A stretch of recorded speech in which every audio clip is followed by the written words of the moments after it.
you really do have to like assess your family unit to be like, what's actually best for our family unit, for every single person here. We still travel with both of our children, so we bring them everywhere as much as we can. Is everyone okay? We do standing up man-wees. No way. Have I had a shower? Have you had a shower? Whose pants are these on the floor? New phrase that I found, work-life integration. Okay. I just like think of my son, like when he's older. He's come back home after uni and he's like, oh, I'm just gonna knit for a week. And I'll be like, I'll tell you that. On today's episode of the Parenting Tools podcast, we talk to Tom and Elle Limebear. Ellie is a touring musician and Tom is her manager. They've got 2 young kids and this is just a really good episode. When Ellie and Tom first had kids, they said, we're going to do this together. We're going to tour the world together as a family. And now they've got 2. We asked them how that works and how that looks for them. We also talked to Ellie about her new book, Say Goodbye to Anxiety. And let's jump in. Let's jump in. So welcome to the podcast, Ellie and Tom Limebear. Thanks so much for having us in your house. Thank you for coming to our house. It's a very lovely house. Well, thank you. It's one room. We've got one room. One long room. A long corridor. A long corridor. But welcome. Thanks so great to have you. To sunny Brighton. It's always sunny in Brighton, apart from today. Seaside town. We've not seen the sea or any sun. I'm so sorry. Yeah, seagull though. You did hear a seagull. Yeah, I heard a seagull. Yeah, yeah, there's that. Oh, amazing. So let's dive straight into our questions. We always start off with a little bit about you guys. Who are you? What do you do? Kind of what's your family setup? All that kind of stuff. So my name's Ellie, married to Tom. We've been married for 7 years this year. 7 years, yeah. Amazing. But we have 2 boys. Maccabee is 2.5. Wilson is 7 months. I think that's what we just worked out. And I am a songwriter. I am a worship leader. I write music and I tour and love it. It's a full life, I tell you. The juggle is real with motherhood and music. And I've also just written a book. So I can say I'm a co-author of Say Goodbye to Anxiety. A co-author. I like that. But yeah, that's me. How about you? Well, all of the above is true for me as well. I am a father to our 2 little boys, but I work in music. So I run like a little artist management company and we work with several artists, of which Ellie is one. That's awesome.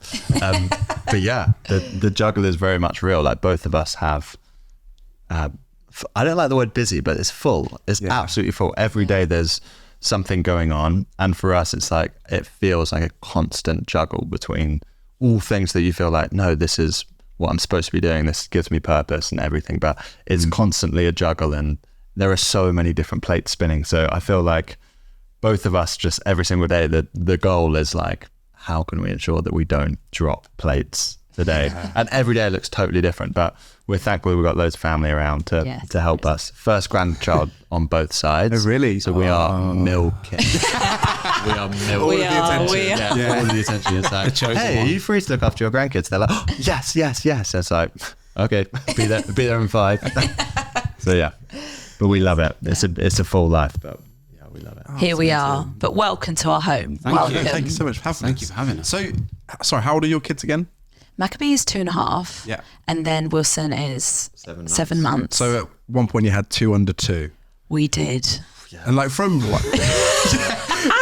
response, like how do you manage that? Like we talk a lot about like life balance and work-life balance. On the way over, actually, we're talking about a new phrase that I've found, which is work-life integration. Okay, fancy. Because it's all like together, and it sounds like it's just very full. Like how was it 2 under 2? Yes. How do you juggle all of that? Yeah, it was like such a jump. It felt like having Maccabee our first, like it very much felt that he just very much was a part of our life. We took him everywhere. We traveled a ton when he was a baby, trips all the time, and we just had our thing. Like we knew the system, didn't we? And it was such a great, kind of start to being parents, I guess. And then when Wilson came along, again, the joy of our life. You know, there's nothing like it as a child, but I think we're like, oh, the 1 to 2 jump was a little of different. What do you do? How do you get ready? How do you leave the house? Who gets ready first? Have I had a shower? Have you had a shower? Whose pants are these on the floor? Like, it was just, I feel like, and we're still very much in that, I'd say, of just like the chaos of it. But it was a jump, wasn't it? And Massive. you know, the whole thing, thankfully we work together, and like Tom said, he runs his own company, so there is a bit of kind of like leeway with, you know, time in the evening, you know, all of that sort of thing. It's not a strict 9 to 5 Monday to Friday job. So but like the, what's it called, 2 weeks of parent leave, what is that called? Paternity. Yeah. Oh. And when Tom went back to work, I was like, okay, I am confident, I'm strong. But no, how did you find it? No, I think the integration was really interesting. I think it's like, I wouldn't say it's like intentional, but like I think by accident, maybe both of us just felt like high value to like to have our children be really involved in our lives. I mean, they're so young, but just so I mean, when we had one, like Maccabee would come everywhere with us. Like before he was one, he'd been to pretty much every continent bar two. So he like really traveled with us, and it was amazing. I mean, super challenging, but we just got used to, you know, Maccabee being there. And I think even now, like I can see, you know, it's been quite formative for him. Like he's obsessed with drums and singing and guitar and like just watch it. And for me, it's been an amazing thing, like him watching Ellie, you know, do shows and events and conferences all over the world. And you can see the value that integration's had. And then for me, it's been a bit more tricky because it's like, well, how do you integrate like a child into something so boring, like sitting on my laptop working? And I think for me, I've just like noticed like, whether you intentionally do it or you don't, it's like your child does pick up on the habits of your household. So absolutely, I think for me, it's like, I notice Maccabee will like pick up a phone and be like, hello, and just like be talking on the phone. And part of me is like, oh gosh, like, is that something that I should be embarrassed about? Or actually, is it something that it becomes like a teaching moment, isn't it? It's like, oh, that's what dad does for work. And it's like, this is good and work is good. And sometimes I use my phone and I do emails and blah, blah, blah. So I think we try and like, involve our children as much as possible. And now with a 7-month-old, like, who am I kidding? Like, he hasn't got a clue. But it's still like we still travel with both of our children, so we bring them everywhere as much as we can. They're there in sound checks. They're, you know, the ear defenders. We've got the sling. Yeah, everything's going to be okay. Totally. Yeah. And I think for Ellie growing up, that was very much like the model of their family. So Ellie's father is a musician also, and they would travel as a whole family, like way more children than we have. So Ellie's one of 6, the eldest of 6 children. Wow. Yeah. Which is that's a big jump. Need a tour bus just to go to the shops. Seriously. Literally. Down to Aldi in a little, well, you actually did have a bus 5 though. Yeah. Anyway. Sorry. Yeah. No, but all of that to say, like, that was the kind of culture of your family, wasn't it? It was like you'd go around the world and you have such formative, brilliant memories of like that exact thing, you know, going to sound checks and shows and just being in cool places or not so cool places or, you know, rubbish places, but with your whole family. So I think for us, it's like, okay, if we're going to do this, like if we're going to travel, if we're going to work for ourselves, like let's try and do it so it works for our family. So yeah, I mean, we are totally blagging it, like, honestly. Aren't we all though? Yeah. It is real, isn't We it? speak to our friends who are at a similar age and stage, and, you know, some of them run their own businesses as well, and they're very good at, you know, routine and very kind of, structured in their day. And us, we just like pinch each other because we're like, oh gosh, like, are your kids supposed to go to bed at the same time every day? Like, oh my gosh, we forgot. Oh, we've given Maccabee the same thing for breakfast, lunch, and dinner. Like, oh, how embarrassing. But the thing that we feel confident in is like, we're super flexible. Maccabee's super flexible.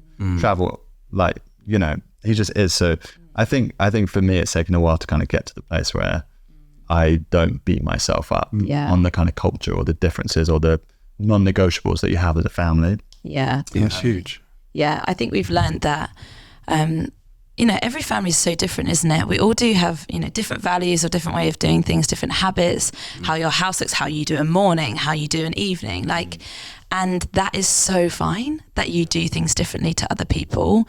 And, you can read every single book of parenting and say like, make sure you do this, and, have this in your diet. I don't know. It goes on, doesn't it? But I think like you really do have to like assess your family unit to be like, what's actually best for our family unit for every single person here, with timings or what we talk about around the dinner table or how we do a morning. It's like, I think it's okay to like adjust and not so look to the world and everyone else to be like, okay, that I think that's working, I think that's working, and being also really judgmental too. You don't want to look at other people and be like, oh, definitely not. Oh, they're doing it. Oh yeah, that's not the option either to do that. But like to just be focused on your family and to be like, what's actually healthy, what works, what makes people feel loved and safe and together, and what are our values as a family. And I think, in Maccabee's room, we just got a thing that says like, us Limebears stick together. And that is the sentiment of our family. Like, yeah, it's maybe a bit chaotic at times. And maybe it's like, we do have fish fingers maybe 4 times a week for dinner, Every day. Every day. Yeah. Potato waffles. Thank you. Yes. Woo! What's it? Bird's eye potato waffles. Is that? Yeah. Wow. Yeah, I mean, like, I could do a business deal with them. What a guy. What a guy. What a guy. But I think we've learned, all that to say that we've learned just like, it does look different to maybe other people at the same stage, and that's okay. Yeah. But we're just figuring out, again, blagging it on what works for us, and that, keep the boys in and make sure they're feeling, that they're okay, as well as are we able to do that we're supposed to be doing too. Yeah. So that's very much. We say that all the time, don't we? Like, whatever works for you, Yes. just go with it. Yeah, If it like- works for you, your kids are happy and they're healthy, like, just go with it. Yeah. Go with it. Do whatever keeps you sane. Literally. Yeah, I find it like you said it. Like I'm not so fussed about what other people think. It's more my own guilt of like what you said about work is. Even last week, my daughter was like, "Hey, Daddy, you go play over there, and I'm going to go to work." And she just pretended to go on a laptop, and it was like a moment where I was like, I feel a little bit guilty about that, but that's also just what life is at the moment. Yeah. And so it's like there's a healthy balance there of we're just doing this. We've got to get through. Yeah. But yeah, I think that's forgiving myself quite a lot. That's the biggest thing. But actually, I'm just doing the best for my kids, and then Absolutely. go from there. Yeah. Because the parent guilt is a real thing, isn't it? Yeah. So. And you can pick apart your whole day or just of crumbs. The list goes on of things that you could have done differently. But I think that is like, that's where you learn too, isn't it? It's like, okay, I'm not going to do that again, probably tomorrow, or snap like that. I'm going to, it's learning, isn't it? So much learning. Yeah. And it's relearning as well. Because once you think that, like, I've got the hang of this, teething comes along. Oh, yeah. Or like they start to walk, or their sleep routine changes, and you're relearning potty training. Oh yeah. The chart's here just to prove it. So how is Stars. potty training going? He's doing all right, actually, isn't he? doing well. We did find a poo the other day on the floor in his bedroom, and we're like, okay, no, I mean, It's one step It's out. Yes, it's one step further. Yes. It's there. Let's just not do that one again, shall we? It's like, but no, he's doing well actually. It's like, it's a whole skill to learn, isn't it? What a skill It's to a learn. life change. My thing is like to keep myself motivated is like think of my son like when he's older and he's like, he's come back home after uni and he's like, oh, I'm just gonna knit for a week, and I'll be like, I'll tell you that. I'm like, come on, Tom. Because part of me's like, oh, just putting like Ellie's hours, Smashed nappy it on, and I'm like, no, I want to be the dad that's like, I'll tell you that. So stupid. The we behind the bush, and it's like, I'll taught you that. It's like, Dad, stop. It's like, I'll tell you that.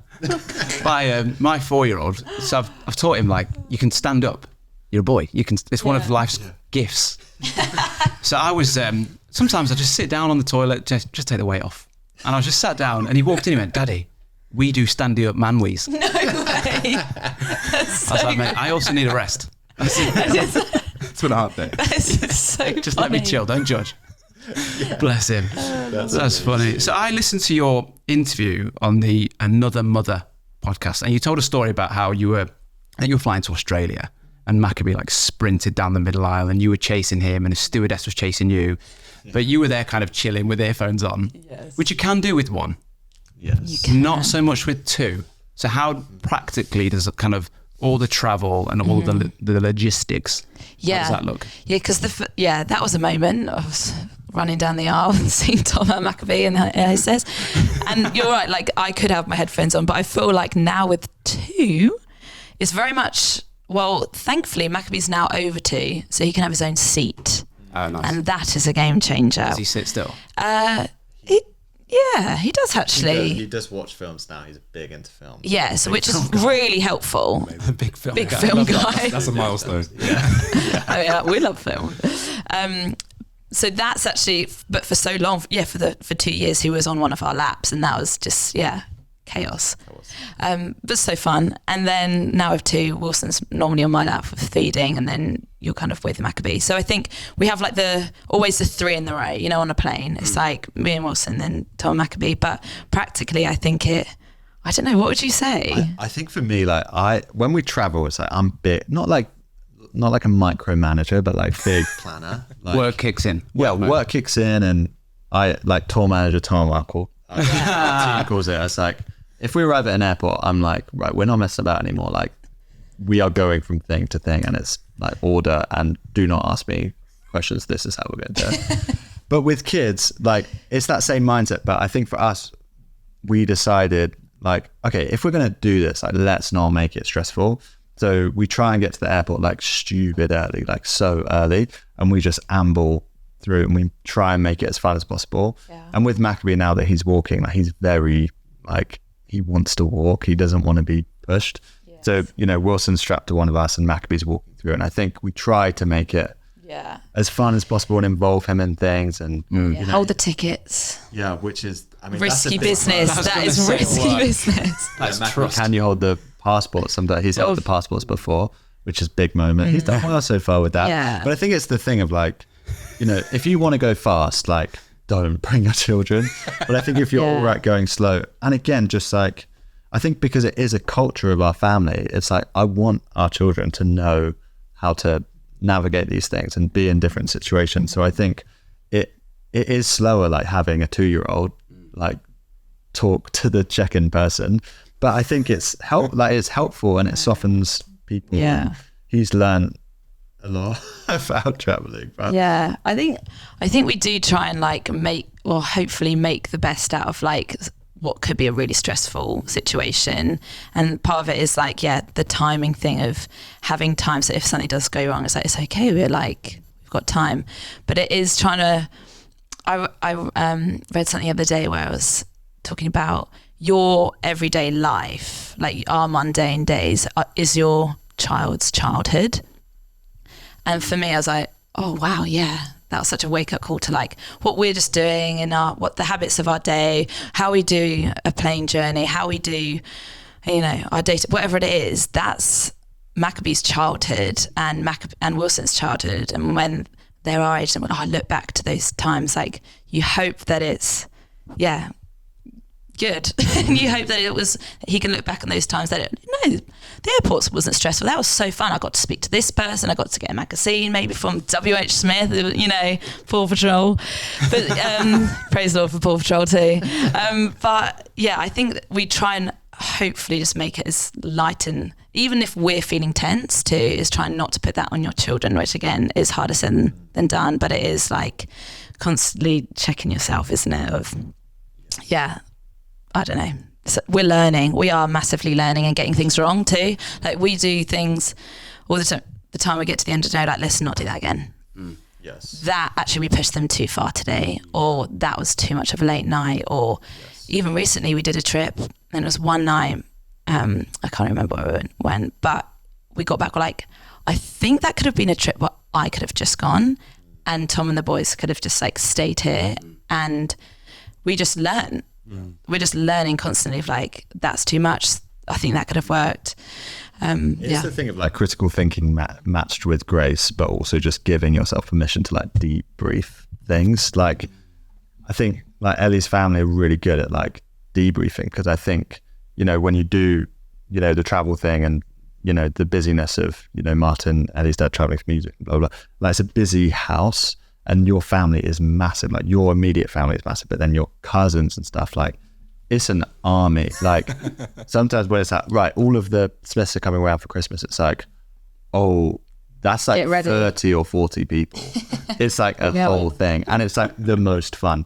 But I think in order to be good at things, you do need to kind of have that critical lens on yourself or the way that you do things, and not in a way to like beat yourself up, but just to be like, oh, I could have done that way better. So I think we do try and have like debriefs of like, how is this going? Like, are there things that have been non-negotiables that we now need to switch into like, okay, sometimes you can go on a trip by yourself and that's a good thing. Whereas before it was an absolute non-negotiable. It's like, no, we travel like all together and we stick together. But whereas when you think about, putting your children first, it's like, oh, it is actually a really savage thing to get a 2-year-old and a 7-month-old up at 3 a.m. and have them not go to bed in a proper hotel room bed until 1 a.m. the next day. It's like, that is savage. And I think we felt the kind of repercussions of that the week after when the routine's gone and then suddenly one of them's teething and you're like, oh my gosh, what have we done? What have we done? Yeah, literally. But yeah, just having that moment of like, it's growth, isn't it? And just learning that as a parent, no one arrives. Like even speaking to your mum who's 6 kids and in theory knows so many things, it's like she's still learning and she's championing that in us to always have that kind of feedback loop in a way of like, okay, what are you seeing that I could do better? What am I seeing that you could do better? What could we do better together? And I think sometimes in the busyness of parenting, that is hard to prioritize, but it's finding time to be like, man, I was an idiot today. Like, how could I have done that better? Or inviting feedback and stuff like that. And that can be really difficult to like start as well. Like it can be like an awkward moment if you've not done it before as well. It's like, where do you begin? And it feels a bit personal and it's like, it does, I've made all these mistakes and opening up, but it's vital. Like totally. Because again, if your kids are the priority, it's like, okay, actually we need to make this good for them. Totally. Yeah. Like, yeah. I'll tell you what I find hard about that. And me and my wife, I'd say very similar, very honest with each other. Is that the only time we really get to those conversations is just before bed. Yes. And if the conversation goes a little bit like south, it's like, all right, we can't have this conversation now because we need to sleep because we're going to be up in 3 hours. Or this isn't how I want to end the day, so let's put it off till tomorrow. And then tomorrow is chaos and you don't get the chance. Do you know what I mean? So it's kind of, the timing of it is quite important as well for me. Yeah, totally. And I think there's 2 sides to the coin, isn't there? Because there's definitely like a corporate, like as parents, what can we do better? But I think also for me, like I'm quite like an introspective person. And I think it's also like building that time to do that yourself as well. It's like, because it's my job to be a great dad and it's Ellie's job to try and be a great mum. Like we're both trying, but it takes, yourself, like, it's like if you want to be a great footballer, you need to learn how to work well as a team, but then you also need to go to the gym and work on your own strength and your left foot and your right foot, acknowledge your own weaknesses and like bring that and try to actively make change. But it is just so hard because I think that, I think when you're talking about yourself, you know yourself so well that you're like, I'm the worst. Like I'm the absolute worst. Oh, it's so real. And it's so like, especially when you're tired as well and stressed. Yeah. It's like all introspective. it is. Yeah. Isn't it? Yeah. It's funny. My wife has to like give me like notice because I'm an internal processor. She's like on the fly, really quick. I'm like, give me like 3 hours notice and I'll arrive at the same place. So good. I need to like come to these conclusions On my and then we'll days. talk. Puts it in your calendar and it's Oh my Like God. we now actually have a wall calendar with meetings on it. Brilliant. Do you actually? No. That is so good. so it's time for feedback. It's not quite that far, but it is that. Like, the way that we process things is so different, and like she'll have like an immediate revelation that she wants to talk about straight away.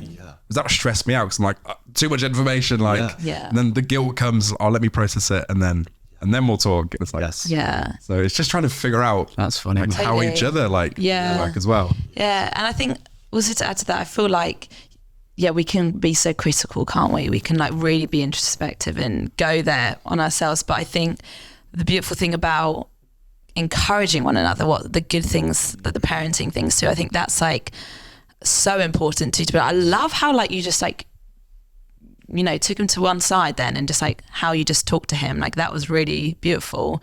Like, how, like, I want to learn. Like, I'm constantly learning from Tom and how he's parenting, and like I want to be a better parent. We want to kind of encourage each other in that. But I think it's really important to say the things that you're loving in like the other person and how they parent, isn't it? Of like, then it's like, I think I'm doing okay. Yeah. I think You don't realise, I'm doing do okay. you? Yeah. That like affirmation. Like we were at a party on Saturday, kids party at Soft Play. The best. I was on first like rota looking after my daughter. Yeah. Did you have your grip socks? Yes. Yeah. Come on. Yeah. They were on like this swingy thing, and like my daughter was on it, and there was loads of the kids about that wanted to like, and then, can you help me? And I was just like, no, I'm not your parent. I swapped with my wife, and then literally 10 minutes later, I was like, someone's seen Em. They're like, she's in there. And I walked in, and there's a queue of kids, and she's like organised them all. And like on the way back home, I was like, you don't understand. That is a gift. Wow. Like, I get other kids like freak me out. I'm like, I'm really awkward. Like, how did you do that? Wow. And she's just like all orderly. And after 10 minutes, she'd handed the responsibility to another 7-year-old. Brilliant. And it just continued. Honestly, on. it was so organised. That is I was so there. I was looking good. at my 2-year-old, and I just saw Em with this queue of kids. And she's like, right, now your turn. I'm like, are you on the payroll? Like, That is so good. Come on. honestly, incredible. I'll just be like, leave me alone. But it was like on the way back, she didn't realise that was like really big. She was like, that's just what you do. I'm like, no one does that. Wow. Like, look around, no one does that. She's like, oh, okay.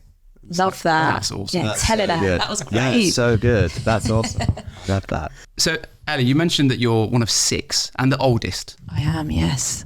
So when people say like, big families, the oldest just ends up looking after the youngest. Is that how it worked for you? Have you kind of always been maternal because of that? Or was it just like... Yeah, I free for all? felt like, so my story and my childhood was very much, my dad travelled a lot, doing music, touring. And my mum, she was young when she had me. She was 23. And so I very much, and then basically every 2 years there's another kid. So they had me and they just kept going. So there is 6 of us, 4 girls, 2 boys, and like beautiful childhood and memories but it definitely was that thing of I was like mum's friend and helper as well as like a daughter, and I think she definitely empowered me though to help too. There was like I would be changing nappies at like 7 years old and things like that. So, but I learned so much. I did though, and now when I became a mother, it was really surreal, honestly, becoming a mother, because it felt like I'd done lots of these things before in a way, which sounds really weird because I was like a child and a teenager. But I remember, getting my little sisters off to sleep by singing to them in my arms. And then it was so bizarre the other day, like my little sister was holding my boy, singing to him, getting him to sleep. And I had just this moment of like, I did that to you. Like, that is crazy that like I would sing and jiggle you to sleep whilst mum's like cooking or doing, and now it's come about where it's like, wow, my little sister is now holding my little boy. Like, how beautiful that it's kind of, it goes on, doesn't it? And it goes on. So I feel, definitely very much like I was a helper, but still a daughter too. Very much like had a childhood and did all the things. Yeah. What about you, Tom? What was like family life for you growing up?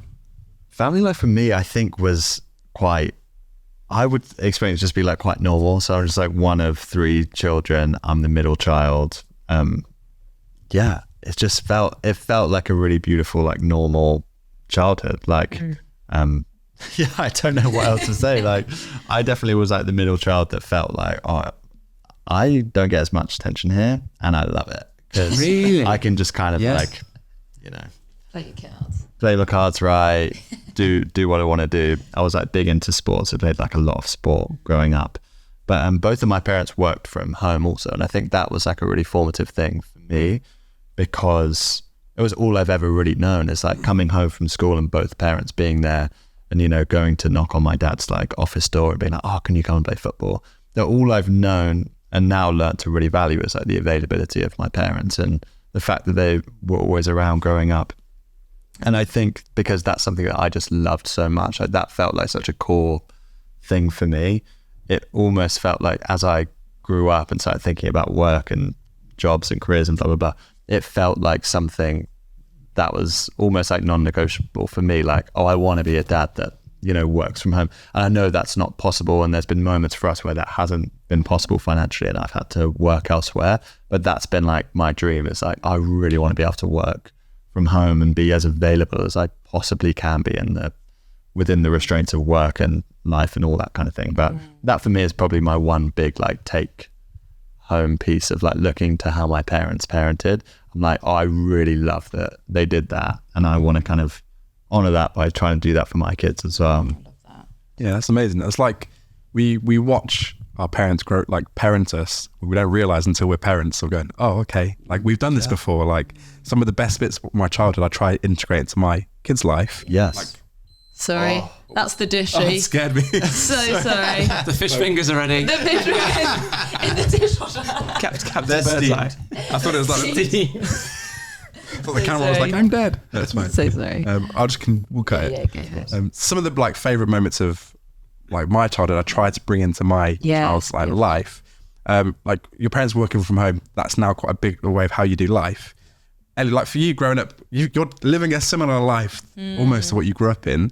Like what are some of the best bits that you saw your parents do that you've like integrated in? And it might just be what you've already said already, but there was such a high value on the kitchen table. Okay. And every, you know, dinner time was like a moment. And that was the place where you know, everyone's been everywhere throughout the day, but you come back to the kitchen table and you eat together and debrief on your day, you're like highs and lows, or what have you learned, or how did you feel today? It was very much like every dinner time was a conversation where you lock in together.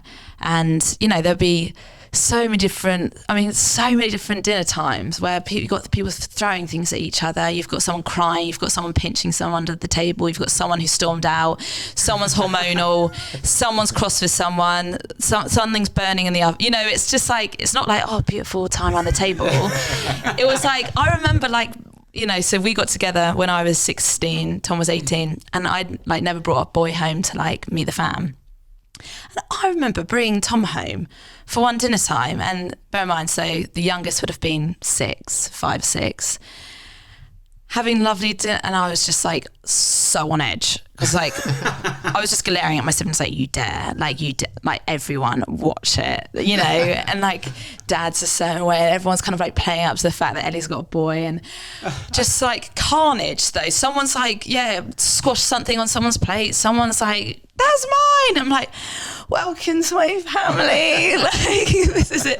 But the value in like coming together and in the craziness of it. But I think we value so much like this beautiful Facebook market find of a table, you know, the coming together, like breakfast, don't quite do lunch around here because we're normally out, but dinner times, cooking together and having conversations, that for me is like really vital.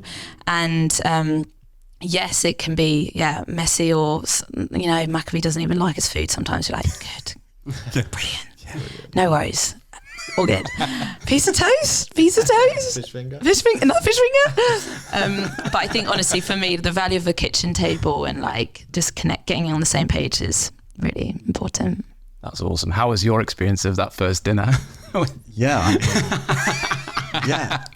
It was. You're still here. I'm still We're here. married now, so got him. Nearly 10 years on, still here. But Locked in. I think for me, it's actually been an amazing journey of like, valuing something like a mealtime or a kitchen table. And my family growing up, we always had, you know, mealtimes together. But also I think with Ellie's family, it's like there is this culture of like really sharing, like, you know, everyone, like, you know, the parents down to the youngest child, like really honestly sharing. And some of that is sharing about, you know, self, but some of it is like quite, it's a very open, what is just an open table culture. So if someone's got a problem with Ellie, like Ellie's going to know about it, and they're going to have this forum around the table of like openness and vulnerability, and that upset me, or blah, blah, blah. And I think that is something that particularly your mum has like cultivated for years and years and years of like, I really want my home and my kitchen table to be a place where people can come and bring their whole selves. So it's not like polite manners and etiquette and yes, darling, like it's not that. It can be messy and sometimes it's tears, but I think you have that kind of, you know, the tears and the intensity and all that kind of stuff. But the kind of opposite end of the spectrum is that we've had some of our best times, like Oh my gosh, yeah. round that table, like laughter and joking and storytelling. Dancing. And it's also, I think the subliminal thing for me is like teaching your children that their voice matters and teaching them that regardless of whatever you have to say, like we're going to be totally unshockable. And then we're going to ask you questions. Like, I'm really trying to understand, why do you feel a certain way? Like, why have I upset you? Like, what can I do to make that better? And I think that is something that obviously hasn't happened overnight, but there's been like 20 something years of cultivating every single mealtime. And the fruit of it now is like every single Sunday, pretty much without fail, like every kind of like Smith in their different iterations, whether they're newly married or about to get married or, you know, 16 or whatever, is at that dinner table and having open and vulnerable and honest conversations about everything from life and boyfriends and faith and I'm not sure what I think about this and what do we think about X or Y. So I just like value that so much. And I think if someone asked me like, what's one thing that you would love your, you know, dinner table to be like in 20 years, it would be like that exact thing, like open, honest, vulnerable, like anything goes, unshockable. Because I just think that's a beautiful context for people because they can bring their whole selves to it. And I would just love for my children to be like, I can tell my dad and my mum like anything. Yeah. And that would be like such a dream for me. Like regardless of whatever happens to them in their life, like I would just love for them to come home to the kitchen table and be like, oh, this has happened, or oh my gosh, like this has happened.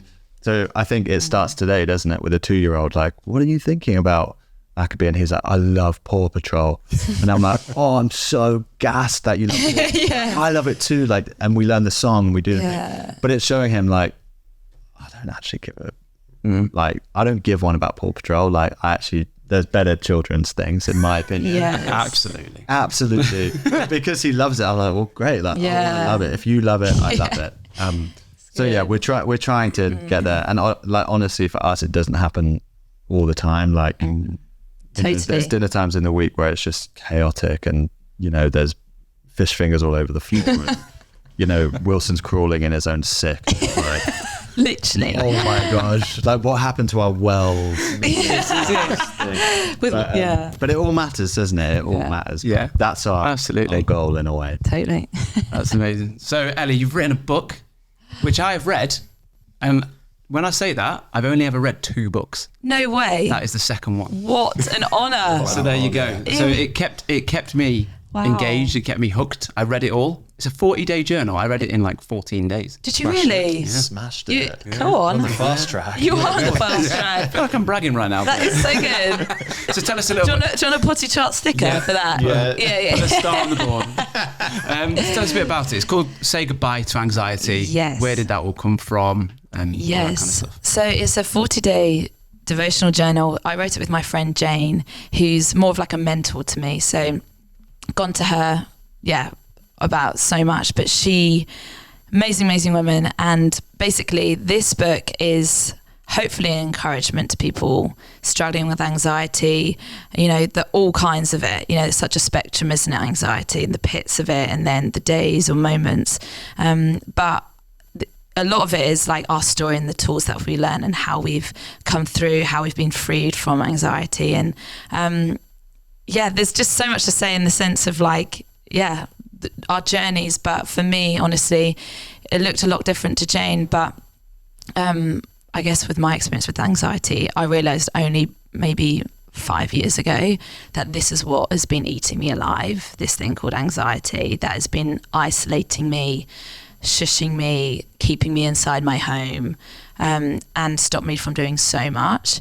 And so it was definitely a whole revelation of like, oh my goodness, like this is not okay. This is like not actually the life that I should be living. This is such a squashed version of my life that I should be living, and like enough's enough. So it was a real journey of like battling. It was such a battle of like enough, no, stamping, you know, open communication with my friends, letting people in, and being really honest about things that I felt I couldn't do that day. And you know, it was things down to like I couldn't go to the post office to post things, and I'm like, everyone, like, that's such a normal thing to do, but I literally can't get out of the house and walk down and go.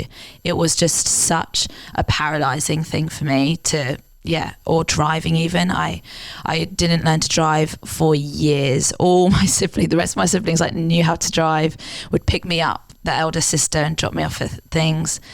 And we were married, and then I eventually passed my test when Maccabee was 8 weeks old. So I did my test quite recently, postpartum, everything, just like so vulnerable and still so anxious about it, but just like, I need to do this and I think a lot of my kind of battling against it was for my children too. I was like, I don't want to be an anxious mother, I don't want to be an anxious grandmother, I don't want to be an anxious auntie or wife anymore. I don't want to. And so it mounted. It wasn't just for myself now. It was like, wow, I've got an 8-week-old baby now, and this can't be right. I've got to keep pushing through these things that are squashing me. And so, it's definitely been a journey, and, you know, I am, changed. And the things that I thought I could never do, or now I was saying the other day, like, I love driving. I absolutely love driving. Like, I get giddy now, like, getting my keys out, and even like Maccabee will be like, can mommy drive now? And I'm like, yes, I can, my boy, I can. I'm going to move over, Dad. Like, I want to drive, you know, but it's like, how can something that once terrified me now become a joy? Like, that is the Lord. But it's been a journey and a full, like, kicking down things, and it's been a journey. But so all that to say, here's a book that is just filled with things that have helped me, that have helped Jane, that are encouraging, and hopefully will encourage people also struggling and battling with it. Amazing. So I think that's amazing. And I think my experience of anxiety has changed, like, in the past 6 months. Like, I've had a few health issues which have affected, like, my hormones, and I've experienced anxiety. Well, now what I know is anxiety now for, like, the first time properly. And it's really hard to explain those feelings to people that have not gone through it. Wow. And I think I read, is it Jane that had, like, she had medication and, like, counselling, and that's, like, the route where I'm in, like, because it is literally, like, hormones and, like, battling it. Totally. My sister-in-law, she's always struggled with anxiety, and like, she's got really strong faith as well, and that really helps in it. But she would talk about the moment that she started going on, like, meds, and it, like, changed, like, literally. And she would say that she didn't know what life was like just being able to worry about something a little bit. Wow. And it's like, she's now happy that she has a little bit of worry rather than, like, crippling anxiety. And I think it was the introduction of children where you go, I've got to sort this out. Like, and it is, like, all of us, like, when you have kids, you go, I got to get this, got to really get on top of this for my kids. And it's like that little extra bit of motivation that you don't have before, because you're like, it's just me, I'll just crack on. And now it's like, now you have a dependent.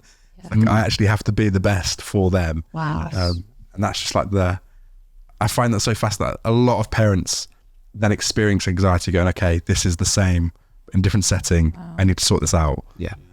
Definitely. That's so true. Wow. Yeah. And obviously, being a parent, we were talking before we started to record, like, I'm not a worrier. I'm pretty laid back. I think to my wife's, like, hates it sometimes. I'm just like, whatever, like, we're fine. But I find myself worrying about my kids in their future, in their teens. Like, how's life going to look for them? What's social media going to look like? Are they going to get bullied at school? What battles are they going to face? And being a parent, just kind of, you start to look at things through a different lens, don't you? Definitely. Is that something you've experienced? Obviously, you said that, you know, you wanted to change for the better for the boys, but is there anything else that's kind of heightened that anxiety a little bit? I guess, like you say, it's kind of like those almost like normal fears, if you know what I mean. That's like not irrational, that kind of we would all maybe be a bit worried about, of those things that you've mentioned.